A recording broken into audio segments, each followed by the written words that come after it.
So welcome. Today's career talk is going to focus on school counseling and school psychology.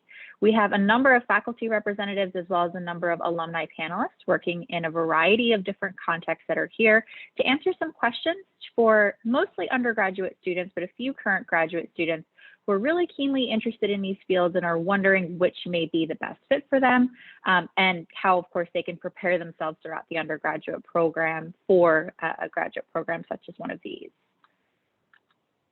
Going to go ahead and just go through just a few slides and introductions, and then I will pull this down and we will have a very informal Q&A session among us. So any students in the chat, if you would like to turn your video on, that would be fantastic. If you don't feel comfortable, that's quite all right as well. But I would ask that you please include your name, pronouns, current program of study, and career paths that are most of interest to you, and just start to think through which questions brought you here. So I'll give students maybe 2 minutes or so to go ahead and contribute those questions to the chat.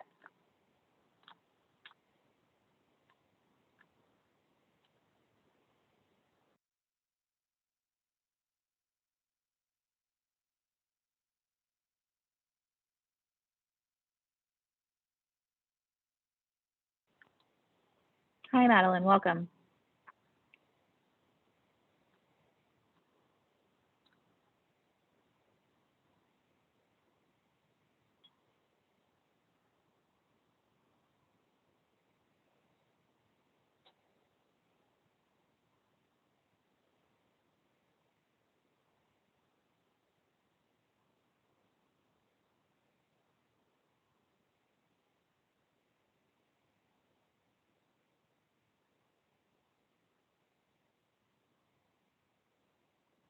Great.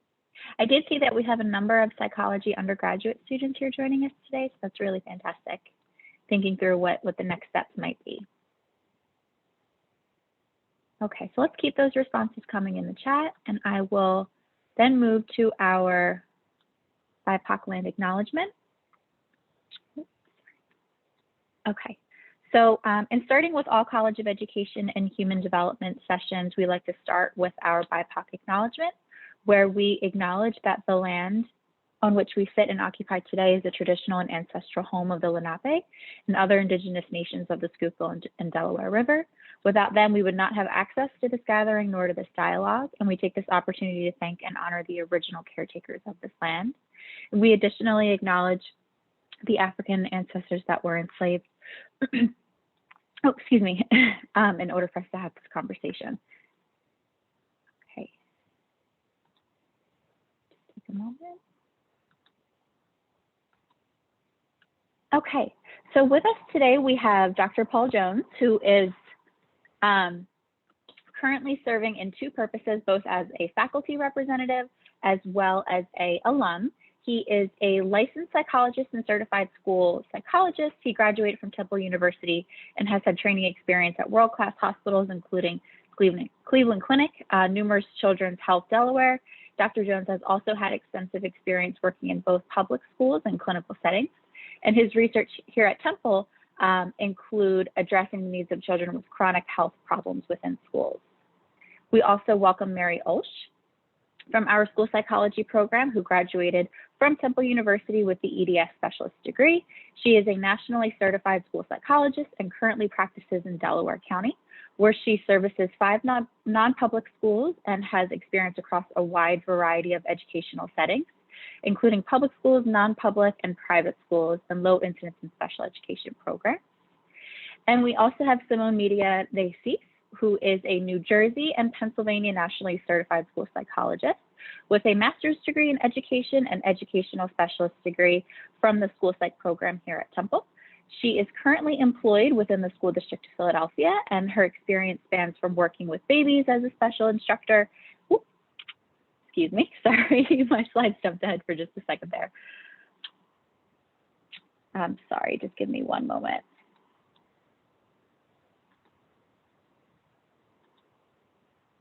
Okay. Simone's experience spans from working with babies as a special instructor, K-8 children as a school psychologist, and middle school and high school students as well with executive functioning coaching. And then we have 2 school counseling alumni with us today. Christina Moulet, who did their undergraduate at Gettysburg College, then taught English for a year in Madrid. Upon returning to the US, decided that they wanted to stay within the education field, so they applied to the counseling psychology program here at Temple with the intention of being a school counselor. Graduated from Temple in May 2020 as a certified school counselor and got a job as a college and career counselor at Esperanza Academy High School in North Philly, where she now helps 12th graders complete the college access program. I'm so sorry, my slides keep jumping ahead on me. And lastly, but not least, we also have Abby Vogt with us, who is a certified school counselor within the state of PA. She earned her bachelor's degree in psychology with a minor in Spanish from here at Temple in 2016. And her love for Temple brought her to complete the master's in counseling psychology program, both agency and school counseling tracks. So we have a dual track friend with us here who graduated in 2018. And Abby is currently finishing the principal certification at Alvernia and wrapping up the supervised clinical practice to earn the LPC certification. Professionally, Abby was employed at Reading School District as a bilingual secondary school counselor from 2018 to 2020 and is now currently a school counselor with Lancaster County CTE program. We also have Paul serving in a dual capacity as a school psychology faculty representative, and we also have Drs. Wildermuth and Austin with us today for any students who might have questions about specific program applications, program requirements, different coursework, field experiences, things of that nature while we're on the call, that they can go ahead and certainly answer those for us.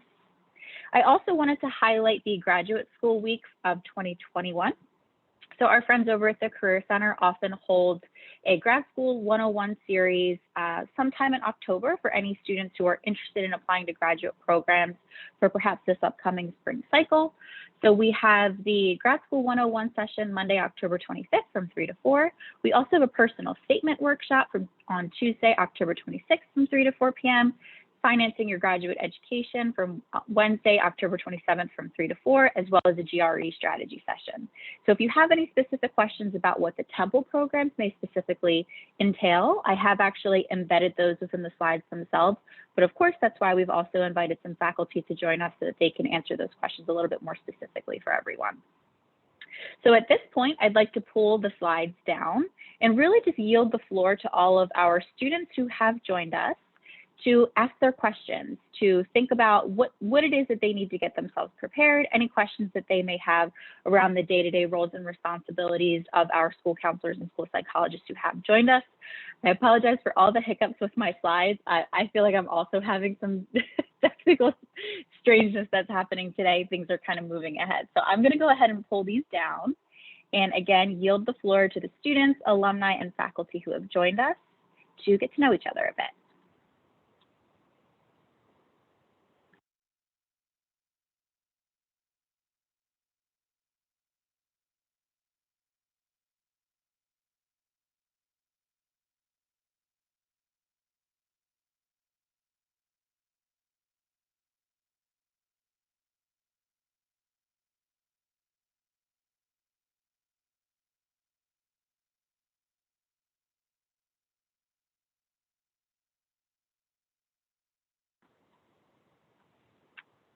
Lillian, Madeline, Maggie, Tianyi, Crystal, Ali, Wata, Giovanna, would you like to get us started with some questions for the panelists?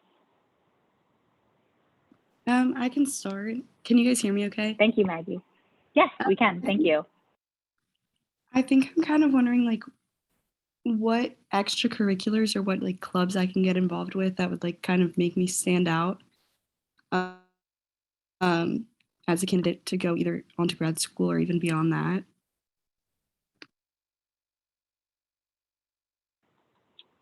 So I might say that maybe Diana or Paul, when you're looking through applicants for graduate programs, what are some things that you look for? And then for our panelists who have successfully gone through the programs here at Temple, what were some of the extracurricular programs you yourselves were involved with throughout your undergraduate experience that could be helpful for Maggie and others to think about? Paul, I'll go first unless you want to. All right, great. First and foremost, I just want to say again, hi to Abby and hi, Christina. I'm so happy to see my alumni in here. So sorry, I just had to say I'm so excited to see your faces. So that's number one. Things that we look for, we really look for, so I'm going to answer like an application question and extracurriculars at the same time.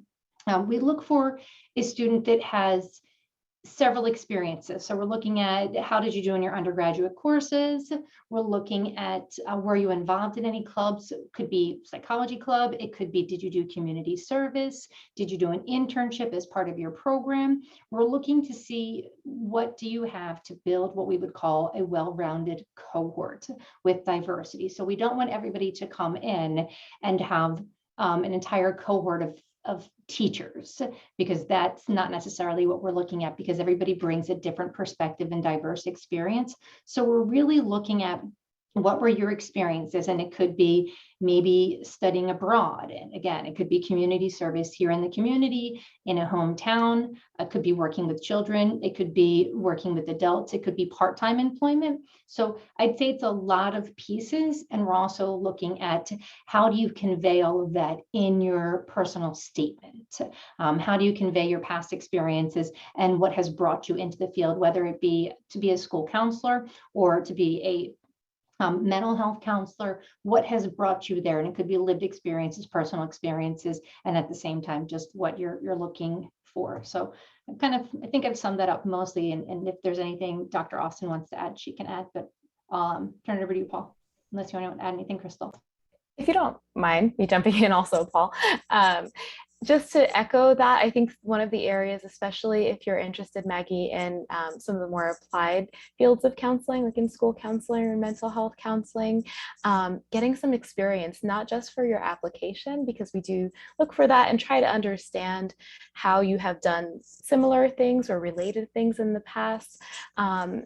In terms of interacting, say, with children or students in some capacity, but also for yourself to get an understanding or a sense that this is a good fit for you. We recognize that graduate school is a huge commitment in so many ways. And so for application's sake, and also for your own confidence in pursuing this professional path, I certainly encourage that you do, like Dr. Wilderman said, some sort of applied experience, whether that be through volunteering, working in a school in some capacity, maybe a position at the YMCA or the Boys and Girls Club, Big Brother, Big Sister, those sorts of programs, to get a better understanding for yourself of where exactly you would imagine yourself or what's the best fit for you professionally.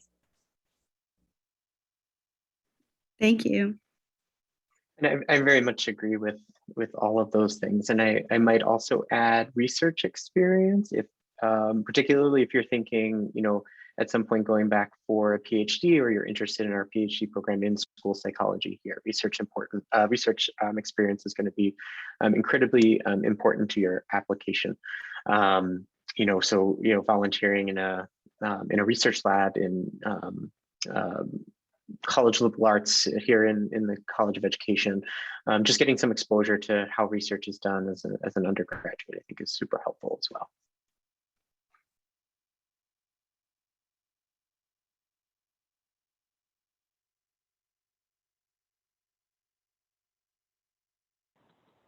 And do any of our panelists have any sort of insight for things that they might have been involved with throughout their undergraduate capacity? Abby? Sure. So I had the pleasure of attending Temple for undergraduate and graduate. So I'm an owl for life, and I love the community. What I can add to that is similar to what all of the individual professors were saying. Involvement in a research lab, involvement in community service. I interned at a Children's Crisis Treatment Center, which is accessible from Temple. So if you're an individual that may not have a car, public transportation is wonderful. And that was the case for myself back in the day. In addition to that, research, getting involved in a lab, it's tough, and it's most likely volunteer, but it's worth it. You learn so much, especially if you're an undergraduate student who doesn't know if they want to do, perhaps being a school psychologist or a school counselor. If you're dabbling in experience in all of it, you're rounding yourself out to understand what you enjoy and what you love as well. so that when you do decide to, you know, complete that application, you can say, okay, maybe I know a little bit better what I want to do for grad school, what's the best fit for me as well.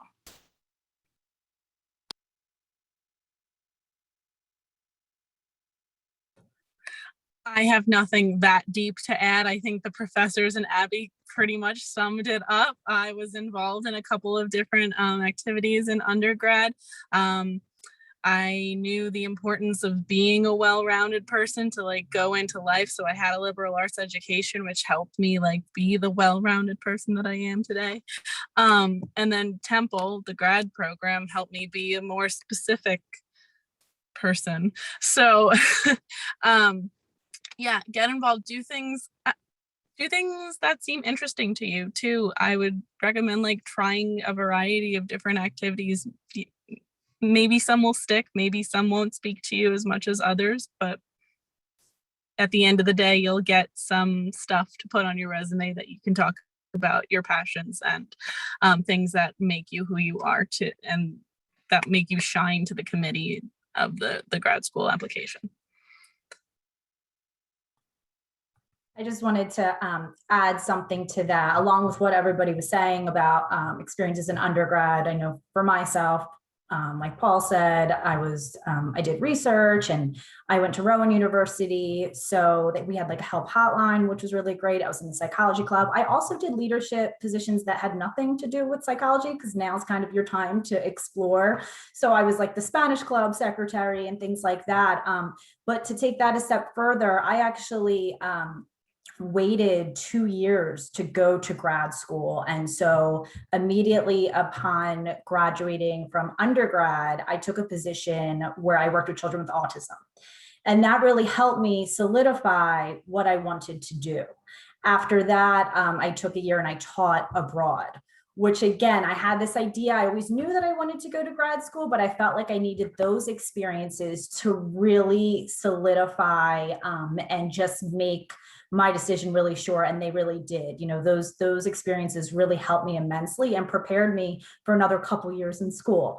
So I would also encourage you, I mean, you know, there are different paths. Of course, you can go straight to grad school, but, you know, if you don't go straight to grad school, that's fine too. There's other experiences that you can have aside from undergrad.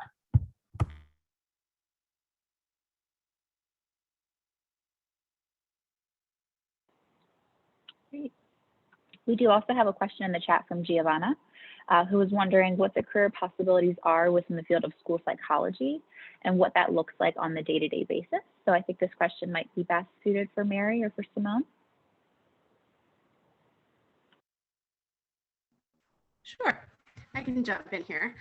So it really depends on what degree you go with. If you get your PhD, that opens a lot more doors than if you get your EDS. I personally have my EDS, and it's really just geared towards schools. So most of the positions that you're looking at are school psychologists in schools or intermediate units or what have you.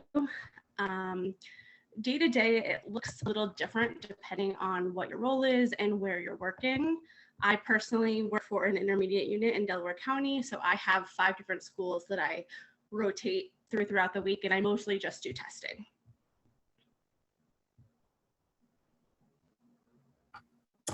Yeah, to add on to that, would definitely agree. It depends on, you know, which degree you have. I received an EDS because I didn't want to go into academia. I knew that I wanted to work in a school, and I felt like, you know, that's all I need to get there. The thing that I really like is that with working at a school, I also have flexibility, and I have some other part-time positions with my degree. And so things like I work for early intervention and I work with children with executive function deficits. I mostly test as well. So most of my day is spent evaluating children. And I know a lot of us who go into school psychology want to do more than that. And so that degree and my experiences allow me to have those other positions where I can interact on a more frequent basis with children aside from just evaluating them. I might also add there, oh, sorry, Erica. No, I was just going to say the same thing, Paul. You can offer the other perspective from more of the academia side. Yeah, actually, sort of even a broader perspective, I think, because I would say 85-90% of school psychologists work in schools, right? But then there's this other 10 to 15% who have sort of more non-traditional placements, both at the EDS level and at the PhD level. So, my training is in more of a clinical academic medical center when I was practicing clinically. But obviously, jobs in academia are very or a possibility with your PhD. I would also say at the EDS level, Temple has a bunch of concentrations for grad students who are in the EDS program in school psychology, both with a counseling, so you could get a counseling concentration to be able to sit for your LPC, or a applied behavior analysis concentration to be able to sit for your board certified behavior analysis certification. So there are a lot of options. It's a very versatile field, and the LPC just kind of opens up other doors. The BCBA thank you, Dr. Austin. It just opens up more doors. Like Simone and Mary had said, a lot of school psychologists do a lot of testing, and these other credentials really allow for more expertise in other areas as well.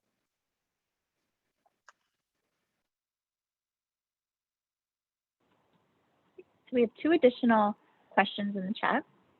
The first is, what piece of advice you wish you were told when you were an undergraduate? So this could be for anyone, alumni panelists or faculty friends.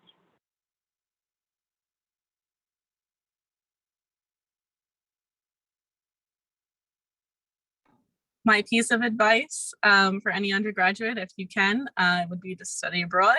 It was life-changing, highly recommend it. Temple's got some great programs in Italy and Japan. And I think if you wanted to, you could probably work with them and go somewhere other than Italy and Japan too. Highly recommend it. I also, like Simone, taught abroad after I graduated from undergrad. Wasn't quite sure what I wanted to do yet. So that was also a fantastic experience, but definitely study abroad. I would just piggyback off of that and just say, try everything and know that every conversation that you have is considered networking. Every relationship that you make while you're in undergrad, grad, whatever type of school you're in, you are always networking. So make sure you represent your true self and advertise what you want others to see in you, because you are a professional and you are working on becoming a professional in the field you want to be a part of.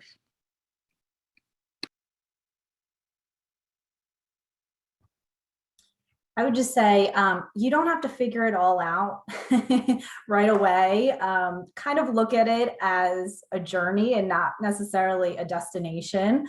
It's great to have goals. It's great to plan for those goals, but life takes you in some different places where maybe you didn't expect, and that's okay too.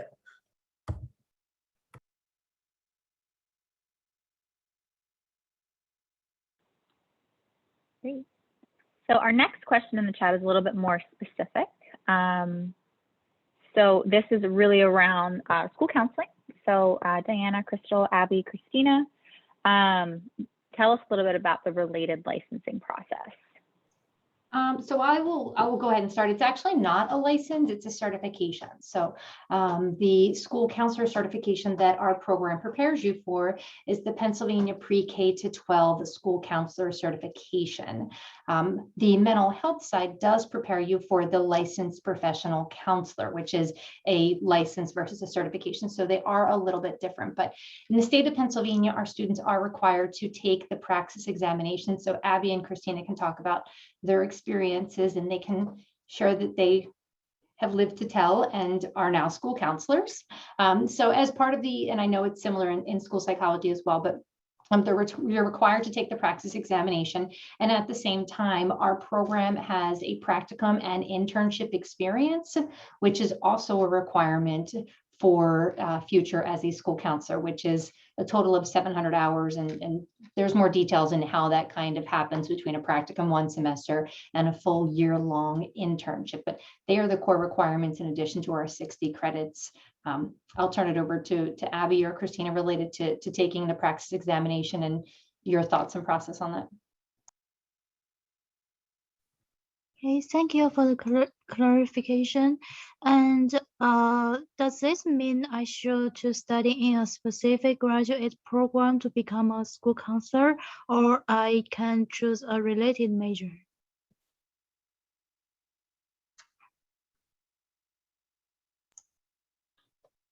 I think that's a challenging question for me to answer. I would say that you have to find what path is the best path for you, related to the differences between whether it's becoming a school counselor, being prepared to move into being a school counselor, or moving into being a school psychologist. And Paul, I can't speak to your program, but there are differences and different professional identities between being a school counselor and what those roles look like. School counselors focus on students' academic, career, and social emotional aspects. So the whole child, pre-K to 12, which does look different than say a school psychologist, and what their requirements are. So I think it's really digging deep further into where you see yourself, and looking at both the roles and comparing what might be a better fit.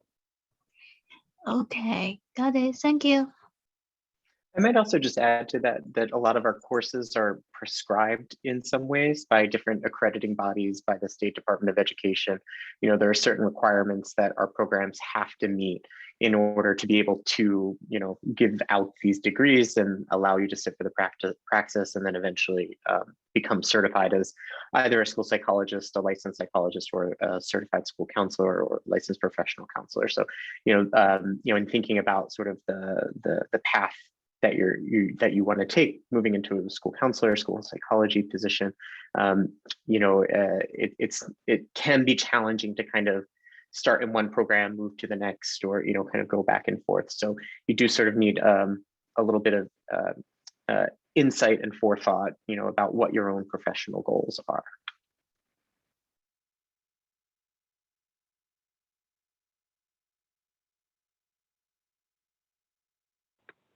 Great, so two more forthcoming questions in the chat.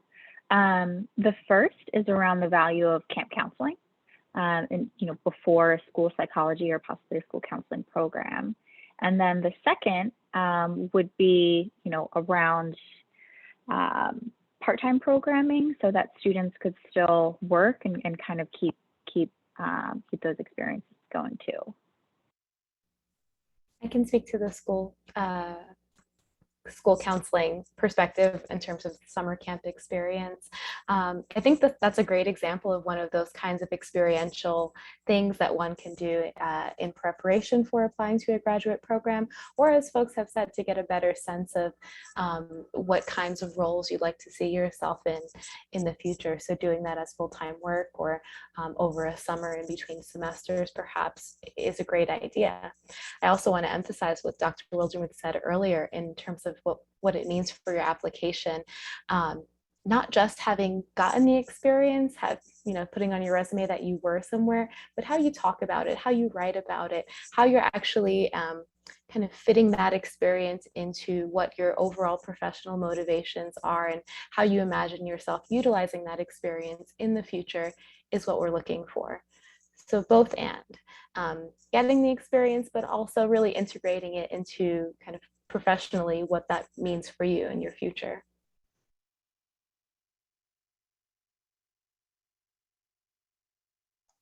I'm just going to add, it's also really important from some of these experiences to learn what you don't like. And I can speak to the experiences of students that will come in and I only want to work with elementary children. I just want to work with, 2nd through 4th grade. And then because it's a certification pre-K to 12, they realize that after doing a practicum experience working in a high school that they actually enjoy working with high school students. So I think that's also part of those experiences when you're considering applying to programs, learning what you like and in areas that are maybe not something you like, but you're still interested in. So I think that can also help you.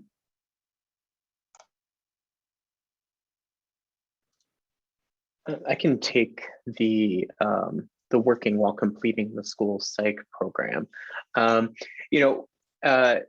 Grad school is expensive.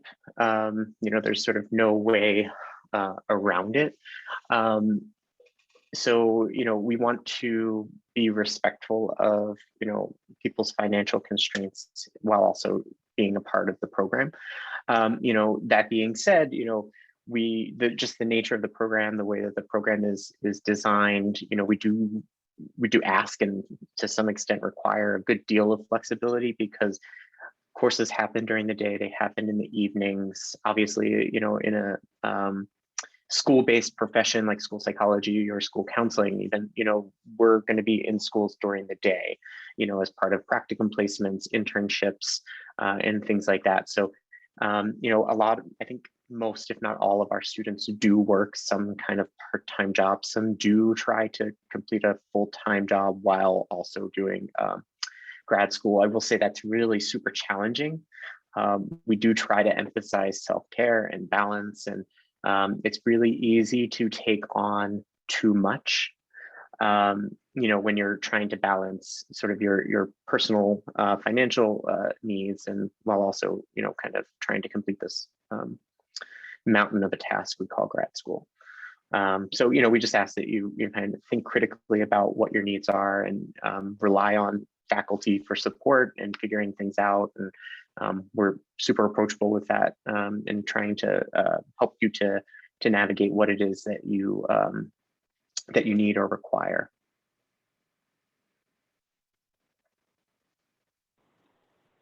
Sort of piggybacking off of that too, as someone who went to Temple for my undergraduate and my graduate programs as well, taking advantage of a lot of the resources that are there to support you in your wellness throughout graduate programming and also through undergraduate programming. So we do a lot of collaborative efforts with the Wellness Resource Center. We have Tuttleman that's available for students who may be, of course, taking on a lot and kind of, needing that different support. And then the Career Center too, and then the college-based career support is also there to, put some content and resources out there to share with you all, like the Financing the Graduate Education session that's coming up in October. So there's a lot of really great resources and teams with different types of expertise to support students at the undergraduate and graduate level. So when you're making these decisions, it's not only should you be looking at specific programs and possibly faculty and all of that great stuff, but holistically what schools and universities can offer you in terms of support while you're there. I see. Okay. Oh, okay. Specific undergraduate courses you should take that would make you stand out for graduate school.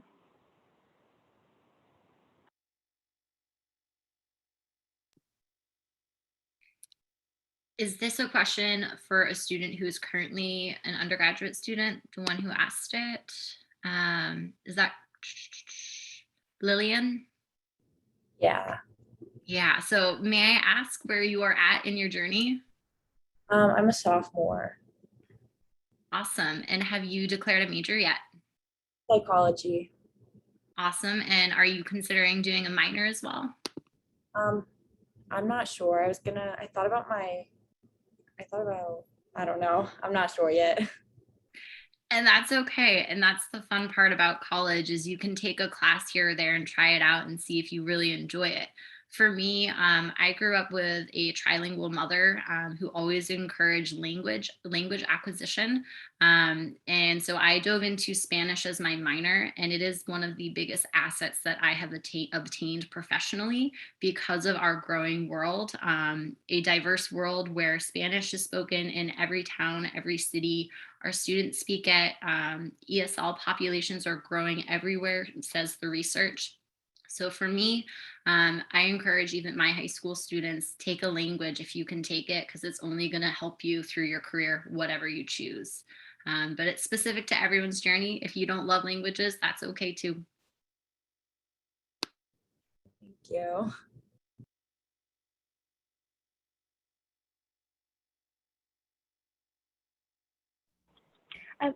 Oh, please, Crystal. I just wanted to, so I think that, Abby, I think that's a great suggestion. If you're interested, Lillian, in research in the future, perhaps dedicating some more time to the stats research methods sorts of classes. And as someone said earlier, I think it was Dr. Jones that said, get some experience potentially volunteering in a research lab. So if you're interested in pursuing a graduate program that would emphasize research, like some Masters of Science programs, and certainly the PhD program in school psychology would require the research understanding and experience. So taking some classes specific to that are probably a good idea.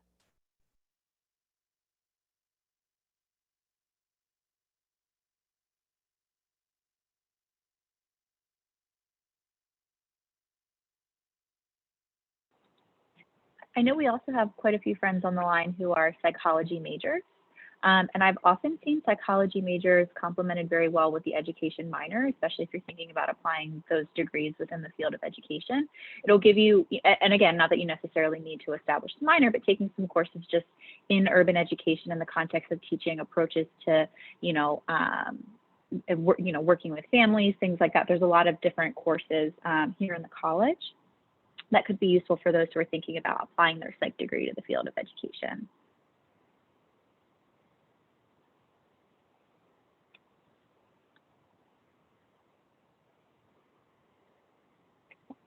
Keep those questions coming in the chat, or please also feel free to unmute yourselves as well.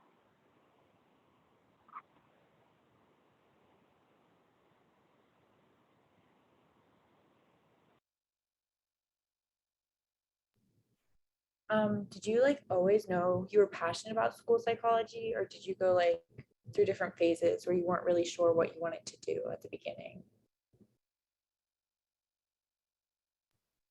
That's a wonderful question. So as an undergrad, that's when I learned about the field of school psychology. But like I said, it took me a few years to really commit to it. This kind of goes back to your question of courses that were helpful. Since I went to Rowan, we had the opportunity to have a specialization in applied behavior analysis. And so once I started taking those courses and then kind of got into the field and started working, I thought, wow, I think I like this. And then but I wasn't 100% sure what a school psychologist really did on the daily. So then I kind of made it my business to stalk some school psychologists and I talked to them because I think it's very natural to go school psychology or school counseling. Which one am I interested in? And so after connecting with a few school psychologists, that's how I realized that was what was for me.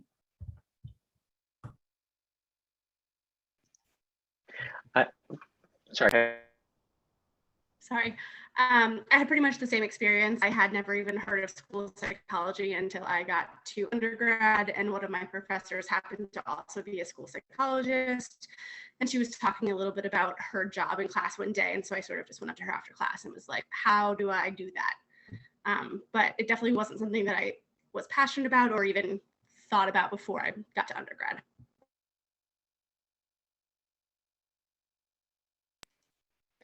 I think school psychology is it's underappreciated in psychology departments. I think, I remember when I first, as an undergrad, said I wanted to be a school psychologist to one of my mentors, who's actually a speech therapist. She told me all I was going to do is write reports after report after report, which, don't get me wrong, that can be a big part of what a school psychologist does, but it doesn't have to be, right? It is such a versatile degree. I don't really write reports anymore. I mostly see kids in therapy at this point, but if I wanted to do a lot of assessments and write a lot of reports, that's something I could do. If I want to do a lot of consultation, that's something that I can do. It's just, there's so many different options in the field of school psychology that I think, like I said, are pretty underappreciated, in most psychology departments, unless, you have school psychology faculty. And coming up next month, in November, it's National School Psychologist Week. So we'll be coming out to a lot of the psychology classes and psychology events and things to really kind of get the word out there about what exactly a school psychologist does.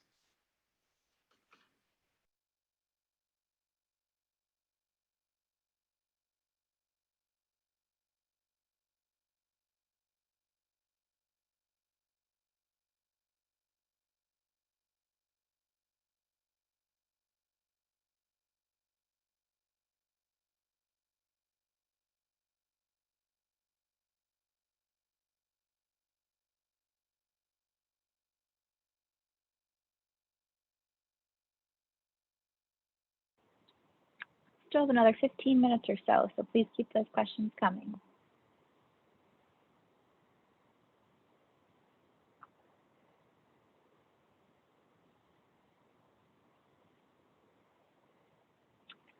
And I will also add to, on November 17th, Liz and Selma, who is the sort of career development representative for the College of Liberal Arts, is putting together another panel in the fields of psychology. And I know one or two of which will, of course, be the school-based fields, but there will be, the opportunity for you to meet with other alumni and specialists working in other fields within psychology. And someone, multiple people have mentioned this throughout this conversation, but these types of informational interviews and alumni panels where you can ask questions about preparation, programming, day-to-day roles and responsibilities, what that nonlinear career trajectory looks like. Those are really great opportunities for you all to get some exposure and to sort of think through and solidify some of those potential career options for you. What's a good way to make connections within the field?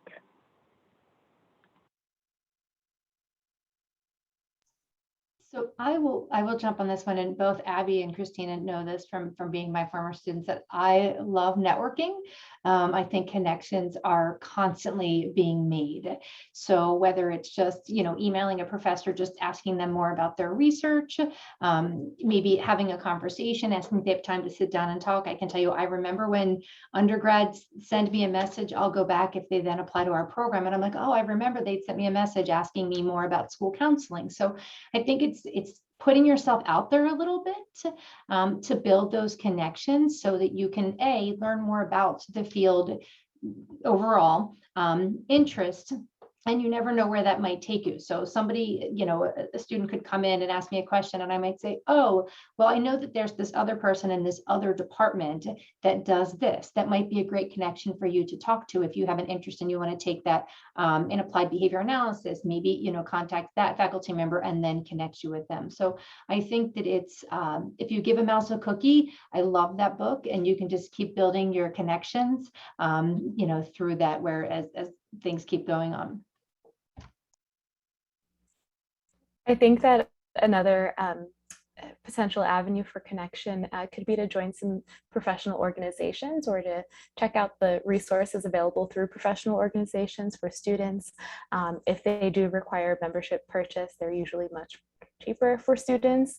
And so perhaps checking out NASP, which I'll put the link to in the chat, and ASCA, which I'll also pull up the link to see what resources are available for students. Sometimes there are built-in opportunities for networking, mixer sorts of things at conferences, which in the last year plus have been mostly virtual, so perhaps more accessible to attend or to connect with folks over Zoom.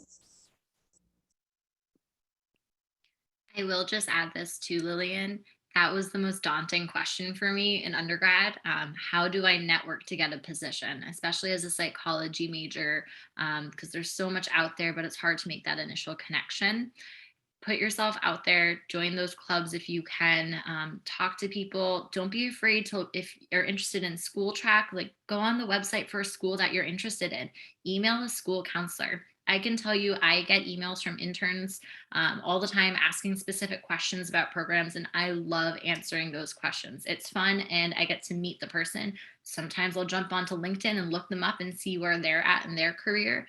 That's how you do it. Even with principals, assistant principals, if school is kind of the track that you're going towards, making connections with administration, asking if you can shadow someone for a day. That's always a really great thing to do as well. If you know someone, or even if you don't, emailing saying, hey, I'm interested in this profession. Would it be okay if I shadowed you for a day? Things like that. It's tough because you have to just build the confidence and do it. But once you do it, you get all the answers that you're looking for too.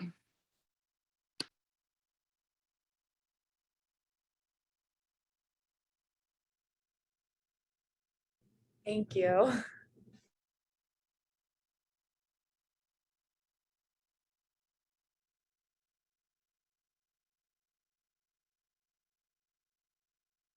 I know this question wasn't out there, but I think it's a good question. So Abby or Christina, could you just highlight what a typical day might look like for a school counselor, as I know Dr. Jones had talked a little bit about, what you're kind of told that all you'll do if you go into school psychology. So if you could, Abby or Christina, whoever wants to share what a typical day looks like.